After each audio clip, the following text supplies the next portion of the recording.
Hey everyone, we're back with the Great Ace Attorney.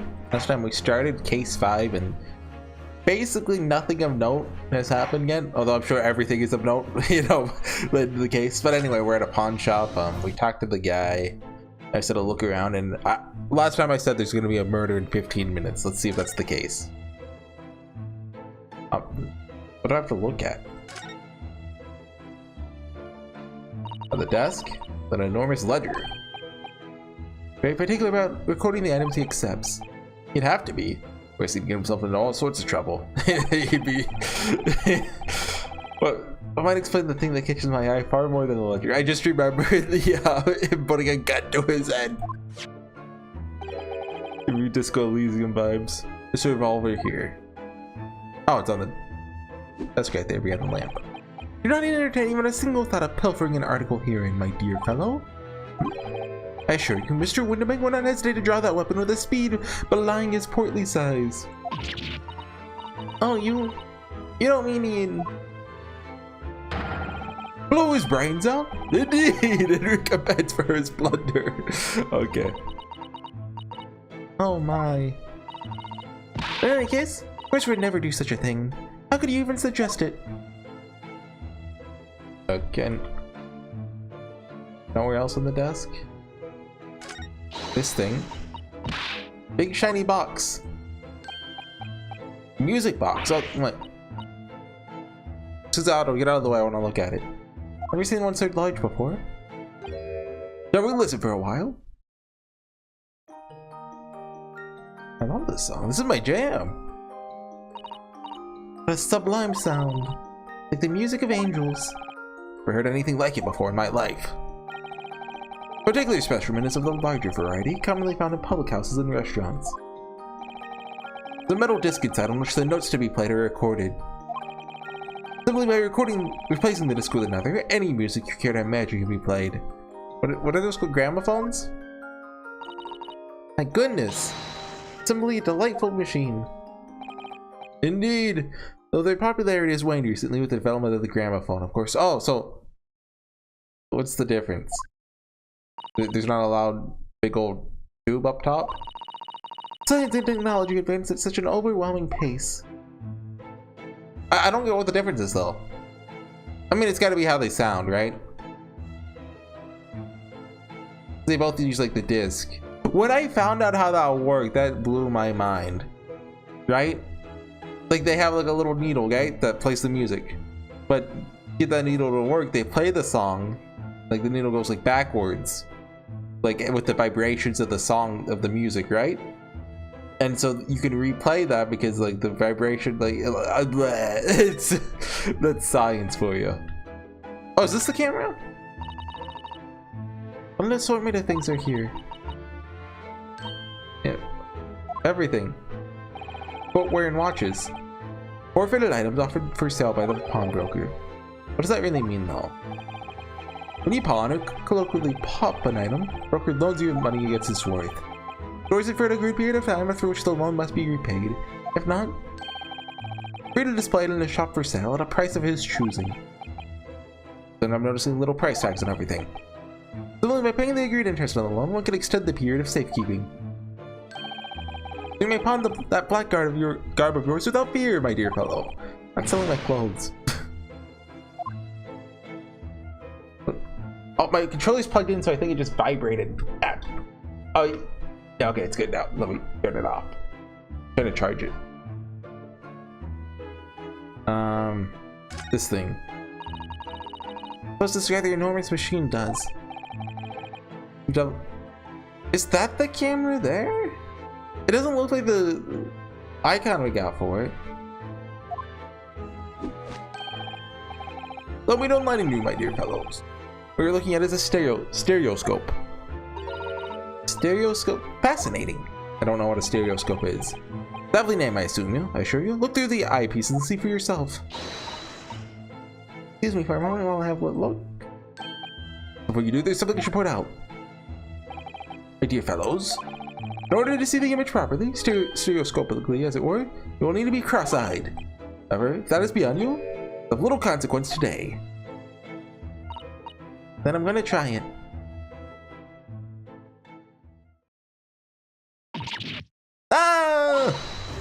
Dear Naruto, you must see at once. Alright then. Why is it playing the epic music? Be cross-eyed. Better look at my own nose.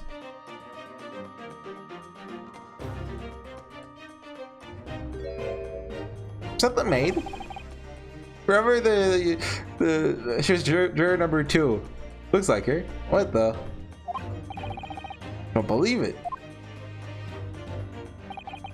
Just a photographic print, but seems you could reach out and touch it. 3D. Sense of depth is startling, is it not? Stereoscopes are one of London's many fans. Actually found in little stalls in the park. People queue for hours to see them. Why? Why are people meddling with such black magic?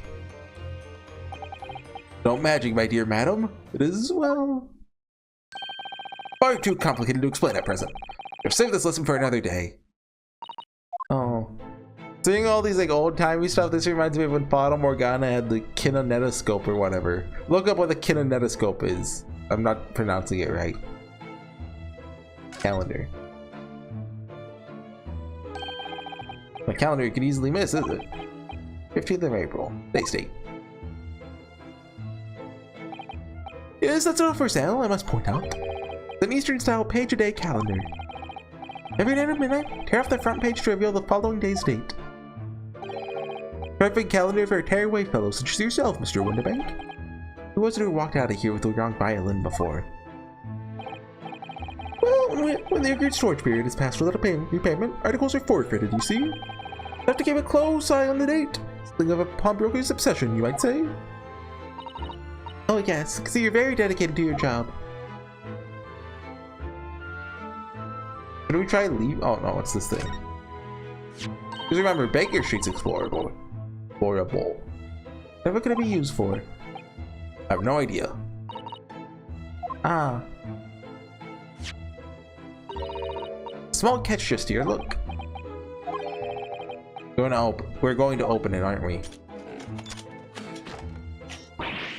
Oh my, that's amazing. It has some kind of spring-loaded mechanism. We'll never manage to put back to the way it was before. What are you two doing?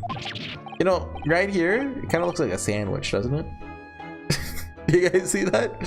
But that's nothing. No, nothing at all. Whatever this device is, this seems to have a pair of little windows to look through. So I've seen something similar to this somewhere elsewhere. But only tuppence for it. That ain't fair, and you know. Is this the guy with the big chin? Article's barely worth a penny, miss. Cannot offer more. What is that, the pawnbroker? Looks like there's an argument brewing over by the counter. Come on, that can't be right. I've even had a proper butcher's at it. Then all I need to see, young girl. That's not. Oh, hello. It's okay. Not Lestrade. It's Lestrade, is it? Don't we know? I'm sure I recognize her. Oh yes, that's Beatrice from Umineko, the young lady from Mr. Miguel's trial 2 months ago. Her name is Gina Lestrade, my lord. I keep wanting to say Lestrade. She's a chancer. Earns her crest among large crowds, relieving people of their purses. It's commonly called a pickpocket.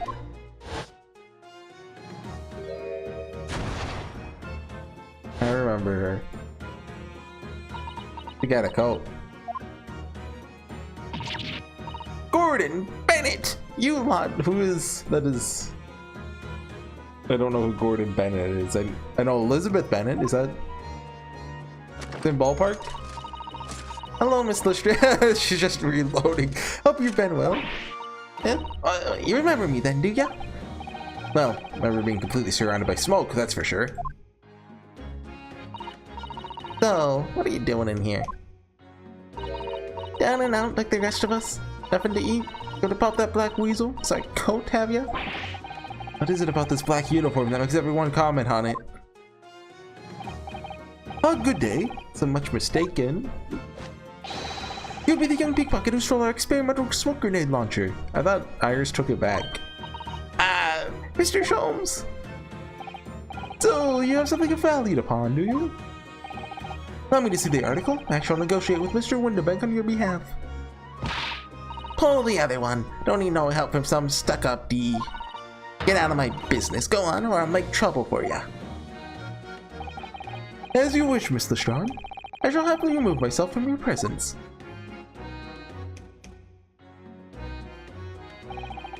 Really done it. It's gone. I'm sorry, but as I said, there really is no room for negotiation here.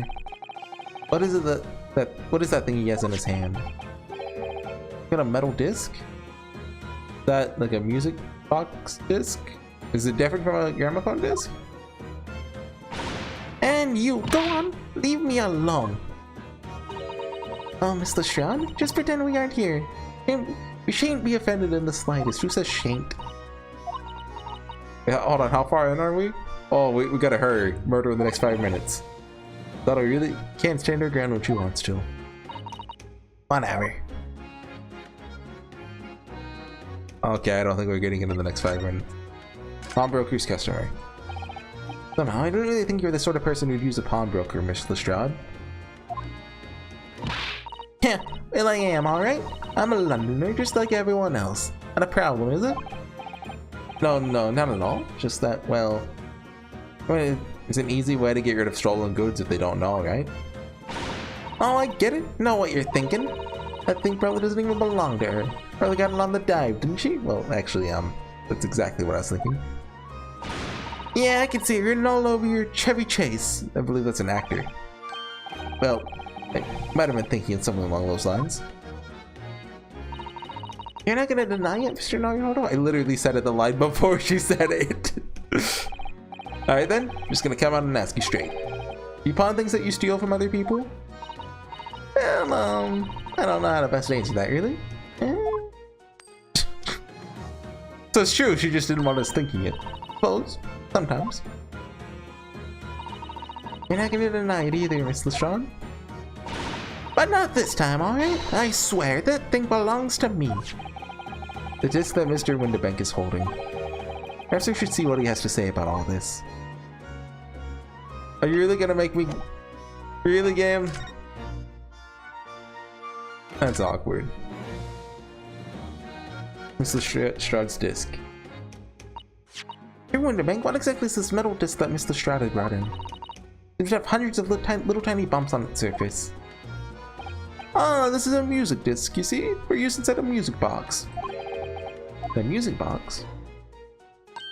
Why, you don't even know what a music box is? Your Eastern line ain't too savvy, eh? Know what a music box is? Just never seen one of these discs before. Small protrusions in the middle disc encode the tune to be played by the music box. I have no idea how that works. Simply insert the disc, set the machine going. Beautiful music plays. So incredible. Tell us what tune is on this disc.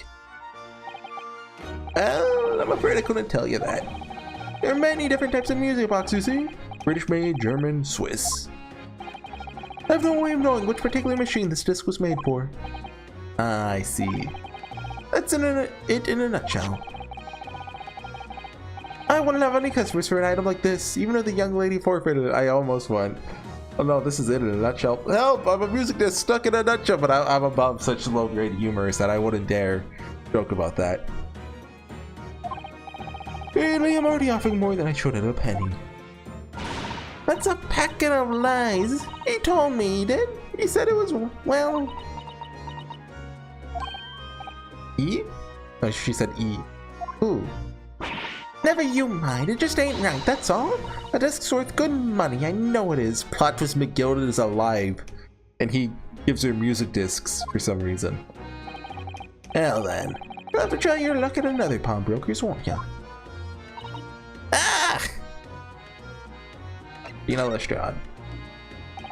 She's been in here, of course, before. The little tatterdemalion? That's not a real word, that is made up. I see. I've read some dubious article or other with her every single time, I might add. Dubious? What are you trying to say? I'm an honest customer, me? So, something dubious about the disc she brought in today? Well, if only it were that simple. Sorry? What do you mean? What she actually brought in was a storage ticket. Ah, storage ticket. So, like, to get something back? Miss Lestrade has actually come to redeem an article from you today? Is that right? Yeah, that's right. Here, like me, there's a lot of stuff what needs storing. Alright, yes, that's definitely dubious. Our article in question would have been forfeited at midnight tonight. But she gave me the ticket for it. Repaid both the loan and the interest. I was obliged to return the article to her. What was the article?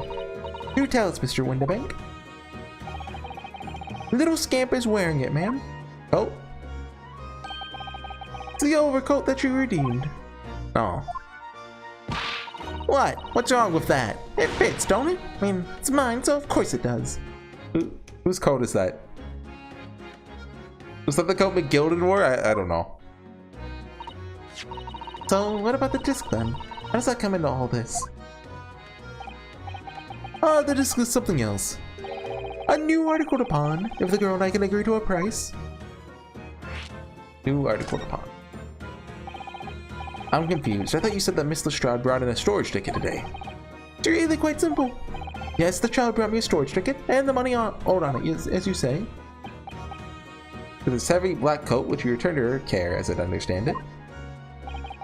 That's right. Yes. Rather unsurprisingly, soon as the little ragamuffin put the thing on, he went rifling through the pockets. Oh, you mean... So what, she stole the coat, pawned it, but then the owner of the coat said there's something valuable in the pockets? What? Don't you know it's rude to stare at a lady? I see. That came from the pocket of the overcoat, did it? You mean the disc then? Yes, exactly, ma'am. She immediately tried to pawn it. Quite a high price as well. It's all rather suspicious, I think.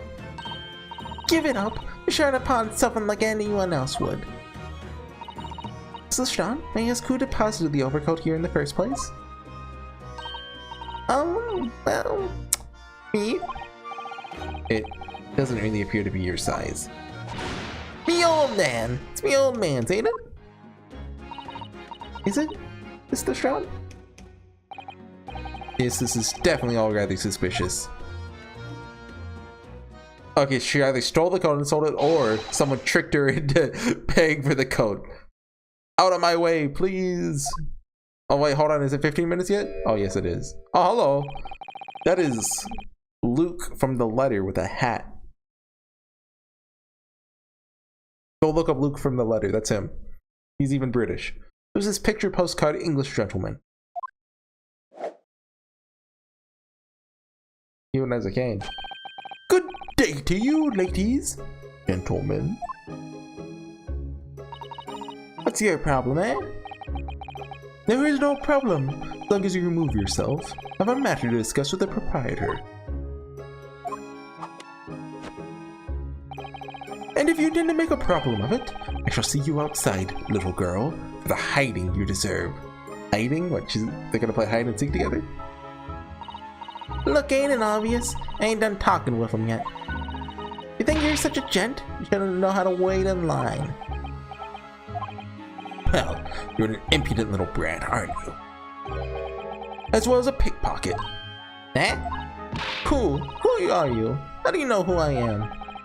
Question is, how do you not know who I am? I am Luke Wright. You haven't the courtesy even to remember the faces of your victims, it seems. What?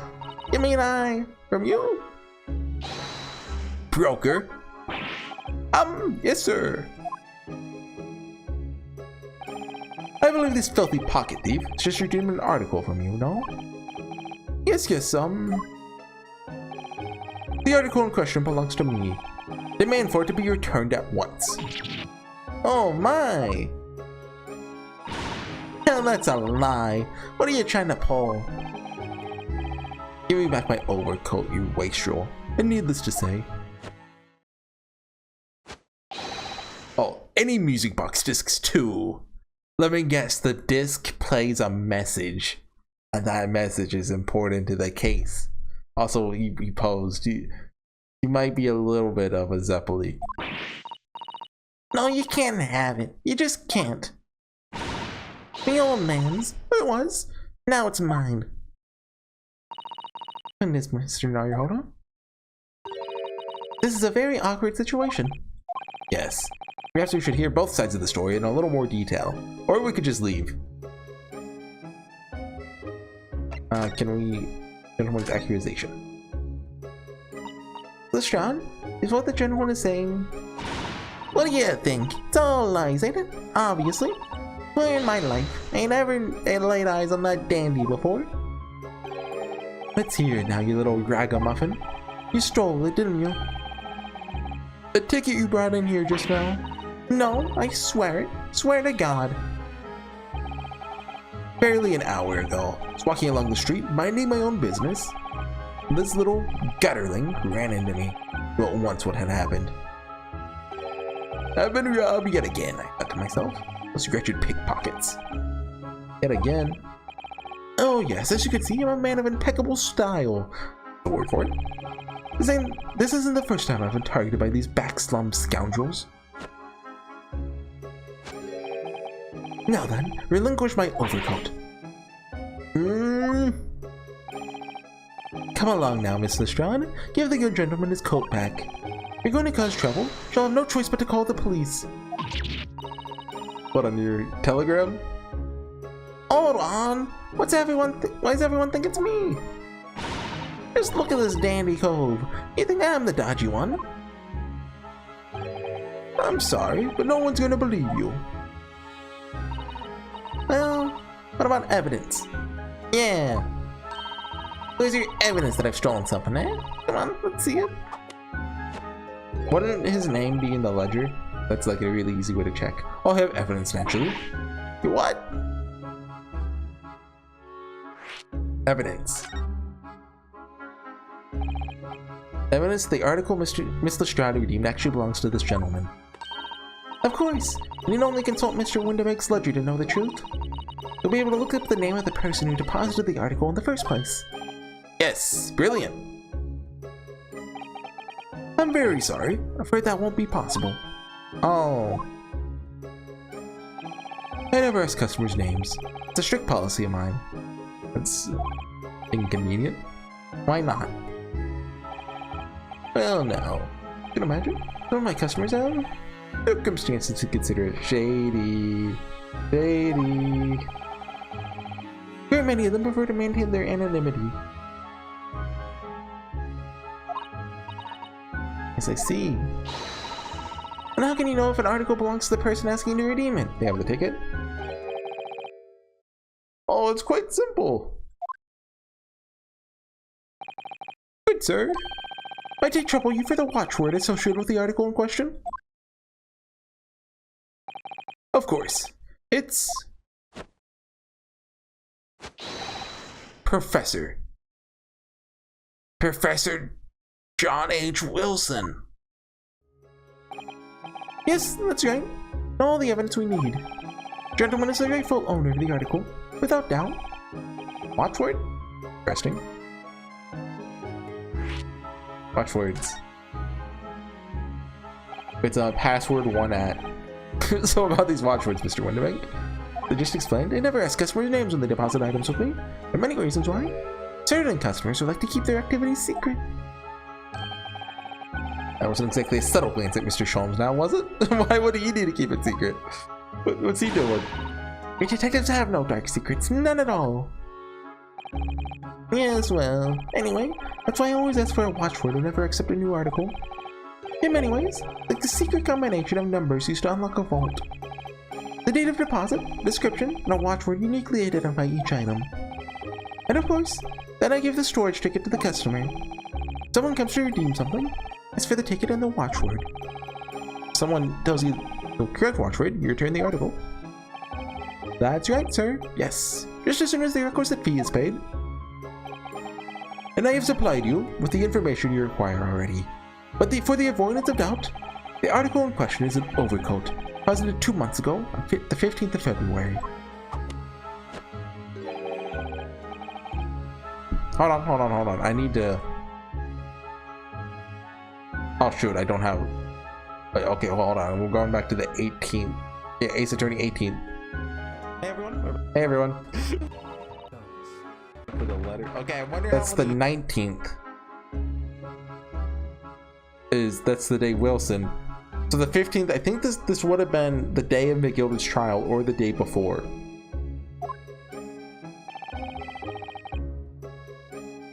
So basically just around the time we arrived in London. All perfectly correct information, sir. But now, hear me out. I've got this all figured out in my little noggin of mine. So that was the professor who died, right? Probably. That's the guess, right?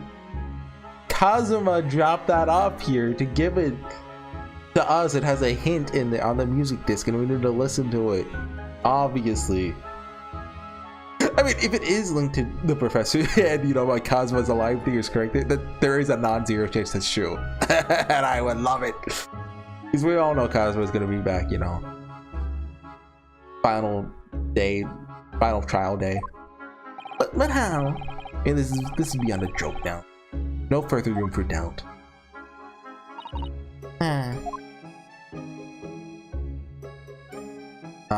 So do we direct with...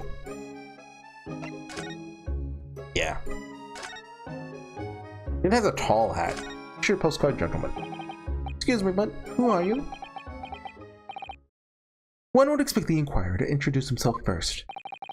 So clearly you're not British, so perhaps our ways are foreign to you. Oh, sorry? Yes, we're from the Empire of Japan. We're studying here. Oh yes, Japan. Ever heard talk of the place? Oh, he's got moves. Its inhabitants live on some fiery brown-colored soup, just up with exotic spices. Miso? You thinking of somewhere else? What was that theatrical gesticulation about? Not miso. Oh, is he talking about curry? It's India. Perhaps. Anyway, I mean, you would think, you know, a British person at the time would be familiar with India, but if you're a gentleman, sir, you offer your own name first before inquiring after the name of another. What color is miso? I've had it like once before. It was alright. Of course, yes. Yunosuke Naruhodo, a lawyer. Student of law, really? I mean, you've been in 2 trials. Come on now. You're a lawyer. My name is Susato Mikotowa, Mr. Naruhodo's assistant. I see. He's playing it cool. He's like, haha, I gotta pretend I don't know who Mikotowa is. He's like, you know, the guy I'm working against or something. I don't know what's going on. My name is Benedict. Yes. Eggert Benedict. I hate this game. I want that on the record. I hate this game. He's Eggs Benedict. Please be a fake name. Enchante. Don't make me say French. So we're finding how your soul holds himself, how he speaks, but that name is suspicious. Now to the matter at hand. My overcoat! Return it at once! Someone with a style to carry it off. Every move he makes, every breath he takes, can't stand watching him.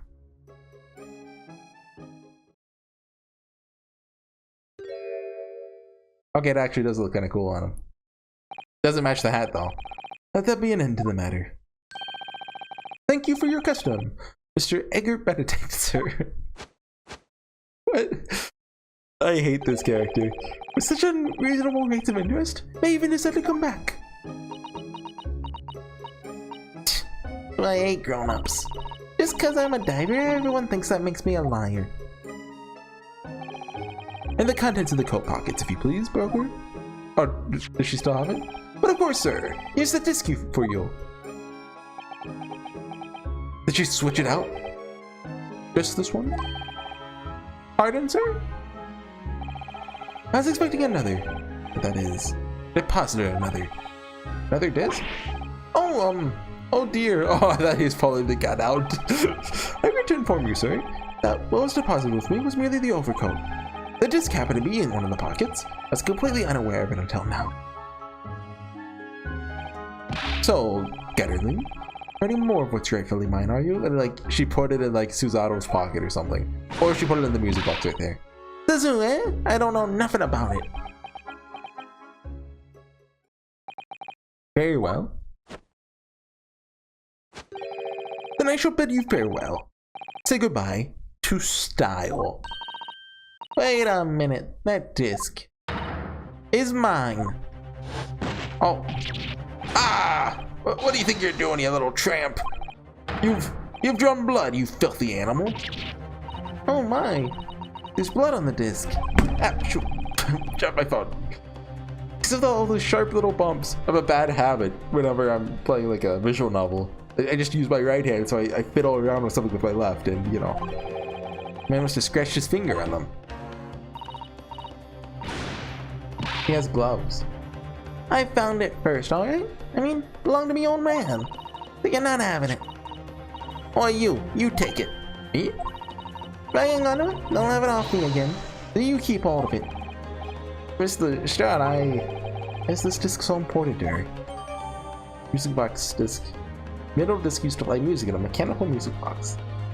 Piece of music which remains unidentified, stored on the disc by means of small protrusions. You there! The black livery! Hand the disc to me at once, please! No, don't! He's a lion! Grown-ups are all liars! Sholmes, I think it's time to run. What do I do now? How am I gonna resolve this? Goodbye! Did that work? I made it. Hey, we made it home. Just go home, pretend this never happened. I don't think that's a valid option.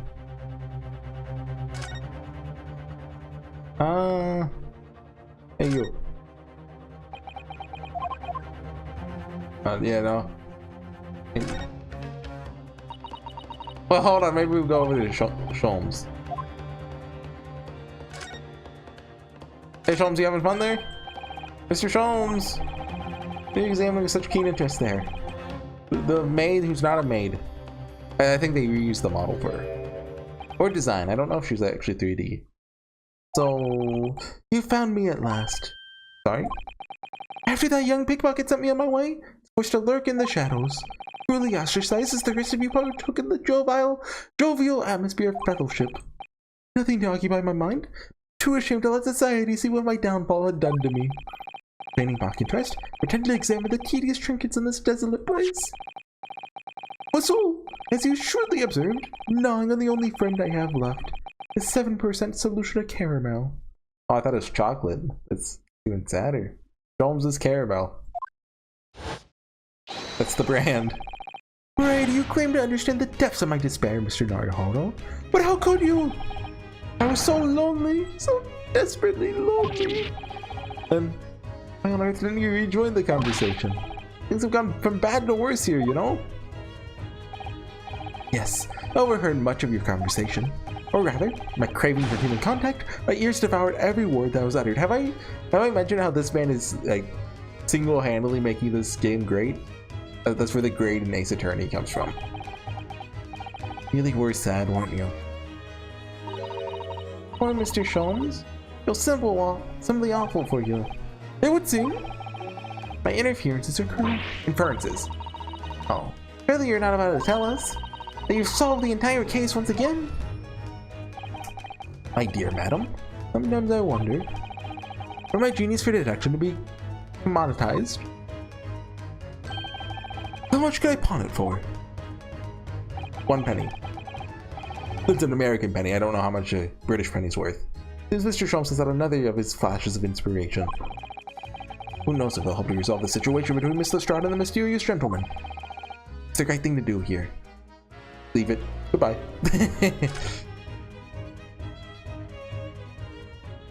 Are we gonna have to pause? Well, Miss Lestrade, I fear you find yourself in something of a predicament. Where the blue blazes have you been, eh? You did tell him to leave. Pardon? My lady's in trouble. True gent's supposed to be there to help. Straight away. Not an hour later. Harsh. And who, pray tell, are you? Mr. Eggert, I cannot say that with a straight face.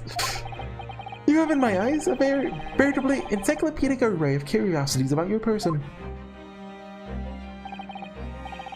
Nevertheless, there are 2 immovable conclusions I have drawn. I beg your pardon. The first is this.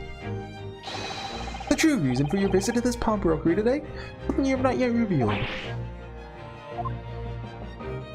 She's not gonna keep me a straight face now. Second is this. A considerable crime is in contemplation. One you'll orchestrate with intent to steal a vast sum of money. Well, Mr. Benedict, what say you to my deductions? Ow! And as white as a hard-boiled egg. It seemed that once again, Mr. Sholmes has made a flawless deduction. Once again? When was the first time you did this? Who do you think you are, sir? Ah, yes, as I hoped. That is precisely the pained expression I was looking for. Are we gonna vote? So, shall we begin? The time has come for yet another Herlock Sholmes' Logic and Reasoning Spectacular. Yes, we are. The Great Deduction. Game is afoot. How far in are we? 36 minutes. Okay, so we'll end it at the end of this. Mystery Man's aim. First of all, we must ask ourselves on what business you ventured into the pawnbrokery today. You claim to have followed this pickpocketer, having had the redemption ticket stolen from you on the street. But that, most certainly a lie. The real truth is something quite different. As you go by that which you hold in your hand. What brought you to the shop in the first place is the staff recruitment flyer. The paper in your hands is a staff wanted advertisement for this very shop. Yet even the most unobservant would soon realize that a man of your appearance has no need of such an employee. In other words, some ulterior motive for your actions. The cane, which you unwittingly clutched. I just remembered his name is Eggert Benedict. I cannot. I hate that. So it's an incontrovertible contradiction, but utter rot. I've had this cane for years. AG.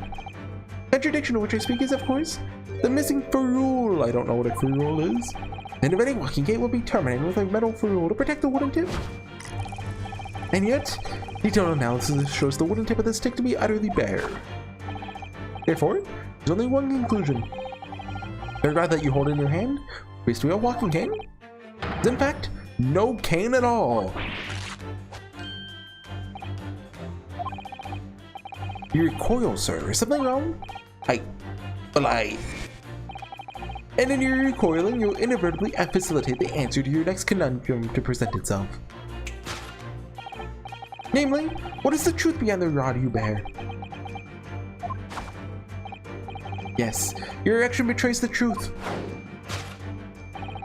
The handle, which you evidently would like to conceal, is the key to understanding this riddle, you see? The moment I saw it, my suspicions were aroused. What walking cane demands such a stout handle? Used I? But of course, as I said, this is no walking cane. Now that rod is a shovel! What? Are you insane? Yes. Having now determined the undeniable truth, the conclusion is clear. Your true motive for coming here? To take employment at this establishment, or to excavate the ground beneath the premises. What a calculated crime you've conceived, sir. A wickedly calculated crime. He's good. To tunnel underneath the pawnbrokery.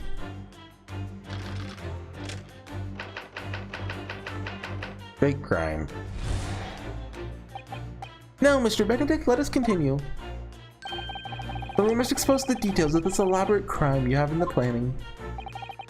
This is utterly absurd. You suggest that I, a gentleman, to excavate the ground beneath the pawnbrokery with a broken shovel? What on earth do you propose I could expect to find there? Some long-forgotten treasure, I suppose? Say, for such a fanciful theory, what possible reason could I have to do as you say? Oh, but there is ample reason. As you're only too well aware, Mr. Benedict. Ah, your furtive glance is more telling than I could have hoped. What? Let us consider what motivated a man to infiltrate a shop such as this, covertly dig beneath its grit floor. The answer is revealed by the council notice. Okay, that's not a lipstick mark. On the county to which your eyes are inadvertently drawn. The letter gives notice of public works to be carried out in the local area.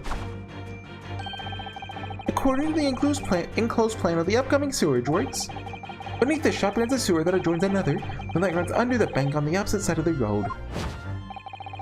This madness has entered the sewers now, has it? By excavating the ground beneath our feet, you would gain access to the waterway that flows in very close proximity to the great vault of the financial institution opposite. What are you? In summary, sir. So that's not it, but I wonder if that's going to be relevant later on. Because that's a weird thing to point out, right? You devised a master plan to pull off an elaborate bank robbery by dint of the underground tunnels. Master plan! That's a cool twirl. Brings us at last to the final chapter of this lurid scheme. With what plunder did the thief hope to make off from the underground vault of the bank? Quite serious. Having consulted with Scotland Yard some days ago, I happen to know the answer. But naturally, answer's no secret to you, is it, Mr. Benedict? No idea what you're talking about. Allow me to present a rather interesting piece of evidence. You see, this picture postcard tells us all we need to know. Sort of the Great Exhibition? Already quite lost me. Currently in the final stages of preparation, the Great Exhibition will soon be underway. The government has provided extra funds to complete the centerpiece, the Crystal Tower. Funds that currently sit at the vault of the bank on the other side of this road. Pardon. Is the considerable crime you have been contemplating? Is the theft of that which sits at the vault of that bank. The special reserve funds for the Great Exhibition. Of course, it's top secret police information, so keep it under your hat, please. I feel like this is setting up for whatever this case is.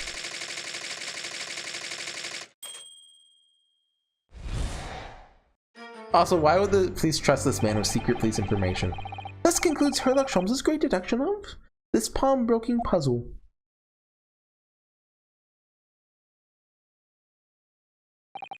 Mr. Holmes? Well, Mr. Naruto, an impressively upbeat deduction for a detective racked with loneliness. Would you not agree? Is it true what you said about the bank over the road? What it has in its vault? Indeed! A few know of its existence. One of the government's most closely guarded secrets. Gregson told me, with the strictest confidence. But you just announced it to everyone here. Rather loudly, in fact. Ah. It's such a big secret. How would Mr. Benedict have come to find out about it? Well, one explanation for that. Clearly, it is because the man is a criminal. If he didn't know anything about the money in the vault, he's a criminal, as you said. Buying a brand new shovel is sure to be the first thing he does now that you revealed the secret. Oh. If he doesn't, maybe Mr. Windabank will. But he has plenty of shovels here after all. Oh my life! I assure you I'm not so unscrupulous. Well, hopefully this has taught you a valuable lesson. Sensitive information must be handled with the utmost of care. One can never be sure that someone privy to secrets won't disclose them. Once the word is out, it's out. I've thought them twice before confiding in you next time, Mr. Holmes. Excellent idea, Mr. Naruto. An excellent idea. Now then, Mr. Naruto, you know what to do, I'm sure. Yes, let's listen to that great deduction again. See if we can massage it into shape. Very well then, let's start once more from the beginning. I've heard of Holmes' magnificent logic and reasoning spectacular. Okay. Hold it, Mr. Holmes. What are we gonna do? There's no way all that stuff about the Crystal Tower is just a red herring though, right? That's a Chekhov's gun waiting to be fired. Came here to apply for a job so he could dig down through the floor. Wouldn't get very far with a broken shovel, would he? Fair to say his motives lie elsewhere. Question is where? What did bring Mr. Benedict here?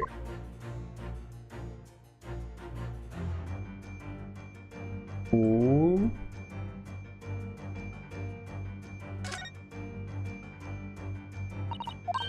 Look at all the scribbled notes on the back of the flyer here. I don't believe it. What is it? Listen what it says. Name Gina Lestrade. Height 5'2". Green cap, scruffy waistcoat, grubby white shirt, blue satchel, ragged. Detailed description of Mrs. Lestrade. Goodness! Even a sketch of her, hat and all. If he showed it to her, fire that smoke grenade launcher in his face for sure. But she hasn't done that yet. Details of the shop have been written down here too. Benedict's Pawnbrokery, Baker Street. Redemption deadline 15th of April. You think he's been like stalking this place for weeks? Just today's date. Why would he have all that information scrawled on the back of that piece of paper? And how do we present? Take that! Yeah, okay.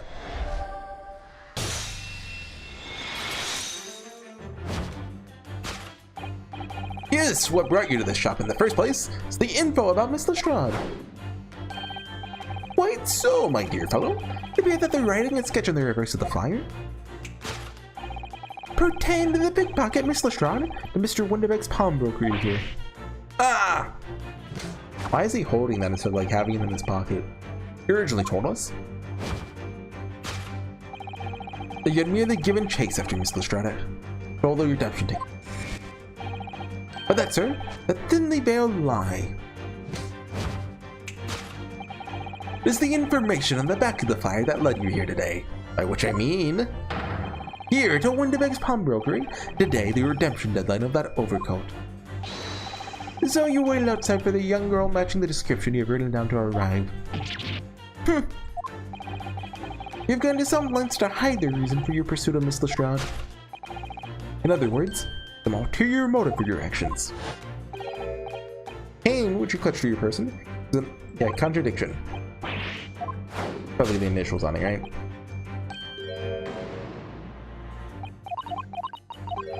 Yeah. Is there anything on his hat? Oh. I was just thinking, what if there is? Who's AG? Have we met anyone named AG? Okay, we don't have an exam. Take that!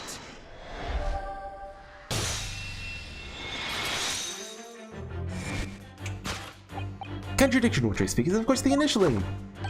A most astute observation. Wouldn't you say, Mr. Eggert Benedict? We're led to believe, sir, that the initials are EB.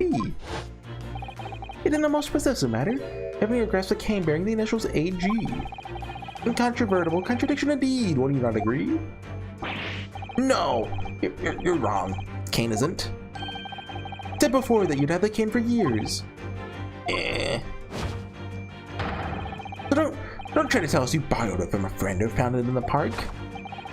In short, though you hold yourself to be a gentleman, you've withheld your true name. You recoil, sir? Something wrong? What if his last name is just gilded? There's no Mick. You're recoiling, you inadvertently facilitate the answer of your next conundrum to present itself. What is the truth behind this rod you bear? Yes, your reaction betrays the truth. The handle, which you evidently would like to conceal, is the key to understanding this riddle. The bare bones for that. You redeemed the coat. Man appeared, introducing himself with a fake name, and that it belonged to him. No, yeah, well. Here the overcoat cannot possibly belong to him.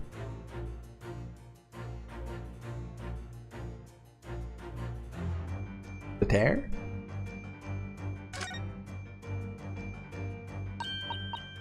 Theme is coming apart. So it is. And you're surprised by something else said it? Oh! Okay. Or the fabric. Take that! Too small for him.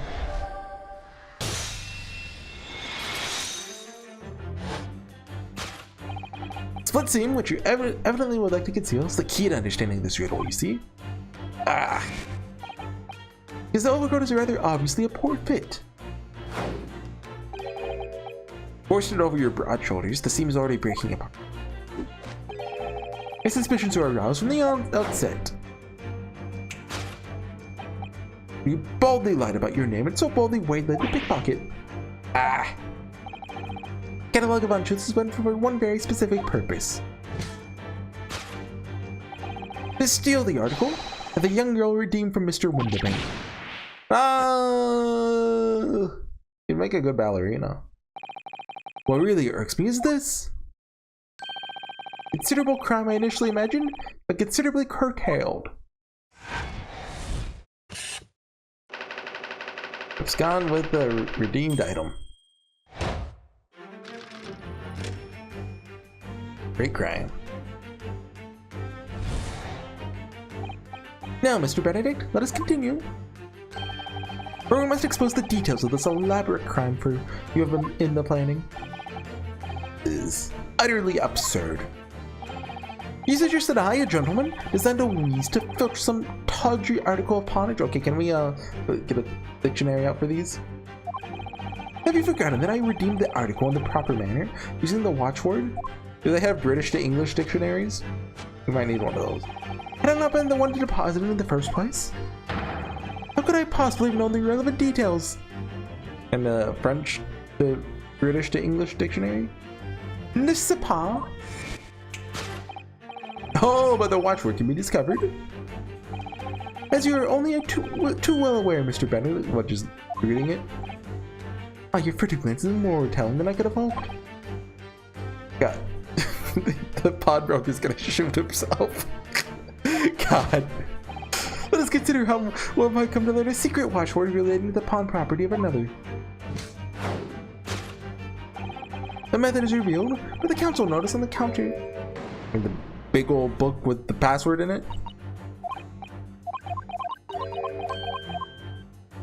Turns out they're not tunneling. Is that not the password?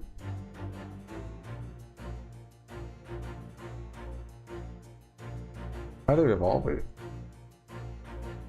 What is this? It's the old lamp! Don't lit. Look at this. The memo that he scribbled himself. What does it say? Professor! Professor made a note of his watchwords right before their eyes. A really clear script as well.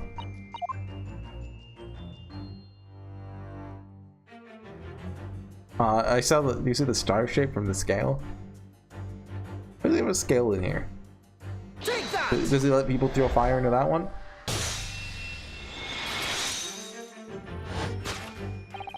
The method is revealed by the notelet on the counter, to which your eyes are inevitably drawn.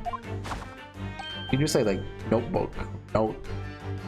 Broker here follows the same procedure whenever a customer comes to redeem an article.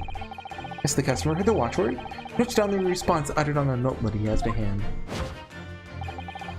The naked source's ledger confirms whether or not the watchword matches that of the article in question. I expect nothing less of a diligent pawnbroker. Diligence clearly has its disadvantages. What are you talking about? It is increasingly apparent you're present in the shop before your accusation against Miss Lestrade. All likelihood, he followed her inside and then observed her talking to Mr. Windibank. Diligent broker made a note of the watchword. Common practice. He observed him writing the word professor in the notelet beside the ledger. And that, sir? The master plan you devised to steal the pawn article from the young Miss Lestrade. Master plan! Brings us at last to the final chapter of this lurid scheme. Why would he go to such lengths to redeem that particular article from his pawnbroker? Quite serious. An ill-fitting overcoat hardly seems justify the effort, much less the worthless music box disc. That disc has to have like a message on it though. That is like, I've seen that in a couple of mystery novels. Well, rather in mystery novels they use it to like fake an alibi, but it's been done enough that it has to happen. You had a very good reason to make them yours, didn't you, Mr. Benedict? No idea what you're talking about. Allow me to present a rather interesting piece of evidence. Yeah, I don't know. This man went to such lengths to steal them. Why? I wonder if perhaps we already have the evidence we need to explain it. Wait, really? Is it? Take that! Okay, right now. Ah.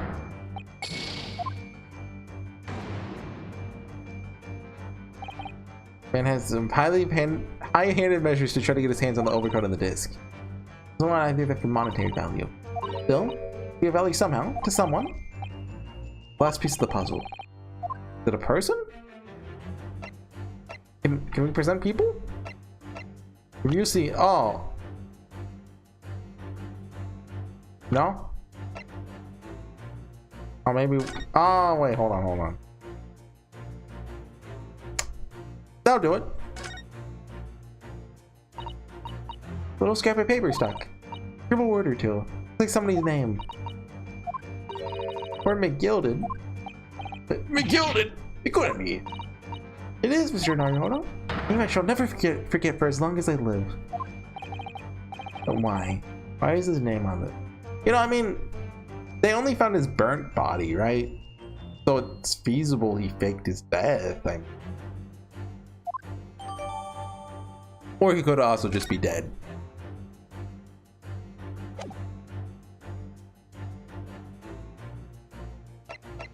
Take that!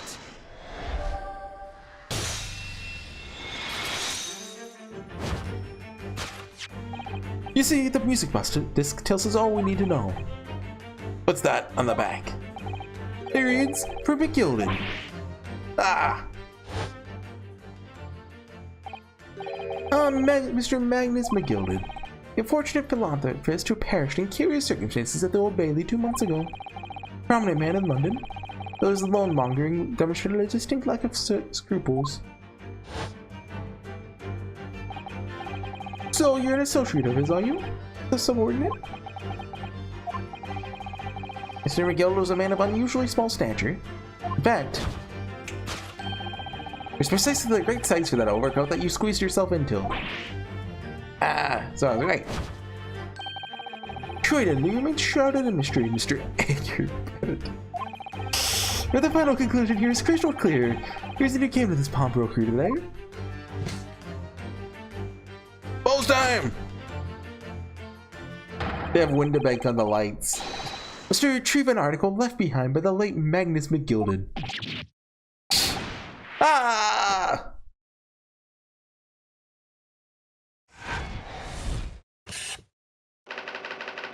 Acquire an item posited by Mr. McGilded. Okay. My professor then. Production complete. Elementary!